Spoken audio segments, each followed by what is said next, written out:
નમસ્કાર મિત્રો, સ્વાગત છે તમારું આપણી આ યુટ્યુબ ચેનલમાં જેનું નામ છે ગુજરાતી જીકેની જમાવટ। તો ગત રોજ માનનીય મુખ્યમંત્રી શ્રી ભૂપેન્દ્રભાઈ પટેલની અધ્યક્ષતામાં મળેલી કેબિનેટ બેઠકમાં રાજ્ય સરકારના જી કેટેગરી હેઠળ આવતા 4.40 લાખ કર્મચારીઓ અને 2.20 લાખ જેટલા પેન્શનર્સો મળી કુલ 6.40 લાખ જેટલા કર્મચારી અને પેન્શનર્સો માટે સરકાર દ્વારા આ યોજનાનો અમલમાં મૂકવાનો જે છે તે જાહેરાત કરવામાં આવી છે। જાણીએ વિડીયોમાં વિગતવાર કે રાજ્ય સરકારના કર્મચારીઓ માટે આનંદના સમાચાર પ્રાપ્ત થયા છે અને રાજ્ય સરકારના જે કર્મચારીઓ છે તેને મિત્રો કઈ યોજના અંતર્ગત સરકાર દ્વારા જે છે તે આ લાભ આપવાની વાત કરવામાં આવી છે, તેના માટે કર્મચારીઓએ શું કરવું પડશે, કયા કયા ડોક્યુમેન્ટની જરૂર પડશે અને આ યોજનાનો લાભ લેવા માટે કર્મચારીએ મિત્રો વિગતવાર આજનો વિડીયો જોવો જરૂરી છે। તો જો તમે પણ ગુજરાત સરકારના કર્મચારી છો, પેન્શનર્સ છો, તો આજનો વિડીયો તમારા માટે મહત્વપૂર્ણ થવાનો છે। તો વિડીયોના અંત સુધી આ બન્યા રહો। જો આપ અમારી ચેનલમાં પહેલીવાર વિડીયો જોતા હોય, નવા સબસ્ક્રાઈબર હોય તો ચેનલને લાઇક શેર સબસ્ક્રાઈબ કરી બાજુમાં રહેલું બેલ આઇકોન દબાવીને ઓલ નોટિફિકેશન ઓન કરો, જેથી કરીને ચેનલ પર મૂકવામાં આવતા આવા સરકારી કર્મચારી, પેન્શનર્સ વગેરેને લગતા ન્યૂઝ તમને અમારા ચેનલના માધ્યમથી સરળતાથી ઉપલબ્ધ થઈ જાય।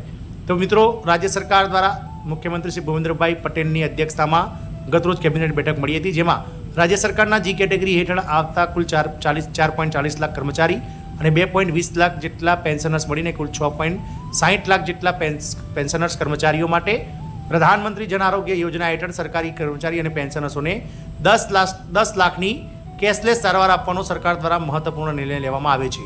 યોજનાનો લાભ લેવા માટે કયા કયા ડોક્યુમેન્ટની જરૂર પડશે અને કોને કોને આ યોજનાનો લાભ નહીં મળે, તમામ માહિતી આપણે આગળ જાણીએ।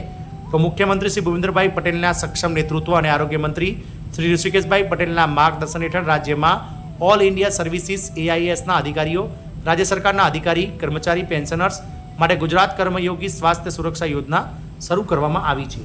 પ્રધાનમંત્રી જન આરોગ્ય કેન્દ્રમાં યોજનામાં અંતર્ગત જી કેટેગરીના કાર્ડ દ્વારા કુટુંબ દીઠ 10 લાખ સુધીની કેશલેસ સારવાર આ તમામ કર્મીઓને મળવાપાત્ર બનશે। આરોગ્ય વિભાગ દ્વારા આ યોજના હેઠળ લાભ મેળવવા ઈચ્છતા કર્મીઓ, પેન્શનર્સ અને તેમના કુટુંબીજનો માટે નિયત સૂચના અને માર્ગદર્શિકા બહાર પાડવામાં આવી છે। તદનુસાર ગુજરાત કર્મયોગી સ્વાસ્થ્ય સુરક્ષા યોજના કેશલેસ હેલ્થ બેનિફિટ સહાય મેળવવા માટે પ્રધાનમંત્રી જન આરોગ્ય યોજનાનું કાર્ડ હોવું આવશ્યક છે, જે કાર્ડની ફાળવણી સ્ટેટ હેલ્થ એજન્સી એટલે કે SHA ને સોંપવામાં આવી છે।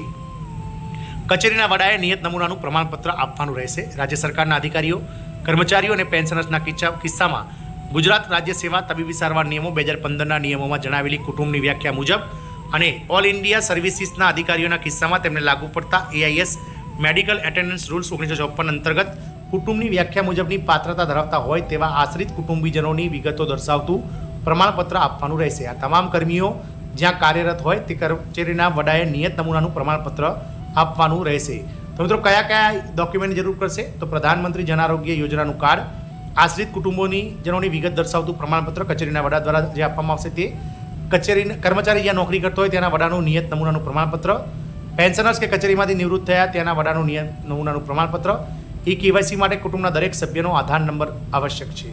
વાત કરીશું દરેક સભ્યનો આધાર નંબર પણ દર્શાવવાનો રહેશે। ઓલ ઇન્ડિયા સર્વિસીસ અને રાજ્ય સરકારના પેન્શનર્સના કિસ્સામાં પેન્શનર જે તે જિલ્લા તિજોરી, પેટા તિજોરી કચેરી, પેન્શન ચૂકવણા કચેરી ખાતેથી પેન્શન મેળવતા હોય તે જિલ્લાના જિલ્લા તિજોરી અધિકારી, પેટા તિજોરી અધિકારી, પેન્શન ચૂકવણા અધિકારી અથવા તો પગાર અને હિસાબ અધિકારી દ્વારા અથવા વિકલ્પે જે કચેરીમાંથી નિવૃત્ત થયા હોય તે કચેરીના વડાએ નિયત નમૂનાના પ્રમાણપત્ર આપવાના રહેશે। KYC કરી શકાય તે હેતુથી કુટુંબના દરેક સભ્યનો આધાર નંબર પણ દર્શાવવાનો રહેશે। કુટુંબના સભ્યોના નામ કમી કરવામાં આવશે। ફિક્સ પગારના કર્મચારીના કિસ્સામાં નોકરીમાં નિયમિત નિમણૂક આપ્યા વિના સેવા સમાપ્ત કરવામાં આવે અથવા કોઈ અધિકારી કર્મચારી સેવા છોડીને જાય અથવા રાજીનામું આપે અથવા શિક્ષાત્મક દંડાત્મક કાર્યવાહીના અંતે સેવા સમાપ્ત કરવામાં આવે અને કાર્યવાહીના અંતે સંબંધિત સરકારી કર્મચારી અથવા અધિકારી તેને લાગુ પડતા પેન્શનના નિયમો મુજબ પેન્શન ગણવાપાત્ર ન રહે તેવા કિસ્સામાં તેણે છેલ્લે જ્યાં ફરજ બજાવી છે તે કચેરીના વડાએ SHA અંગેની સત્વર જાણ કરવાની રહેશે, જેના આધારે SHA દ્વારા પ્રધાનમંત્રી જન આરોગ્ય યોજનામાં આ યોજના હેઠળના લાભાર્થી તરીકેના નામમાંથી તેઓ અને તેમના કુટુંબના સભ્યોના નામ કમી કરવામાં આવશે।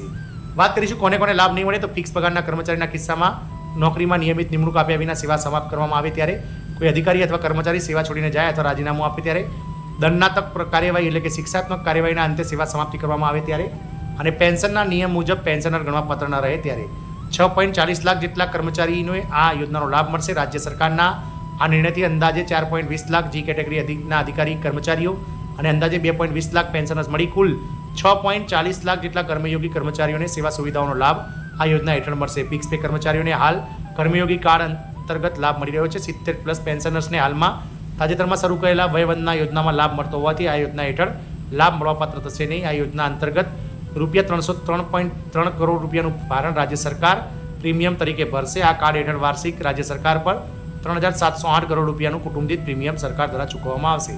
આ મિત્રો સરકાર દ્વારા જે છે તે કર્મયોગી જે કર્મચારીઓ છે તેમના માટે 10 લાખની કેશલેસ સારવારનો આ મહત્વનો જે છે યોજના બહાર પાડવામાં આવી છે.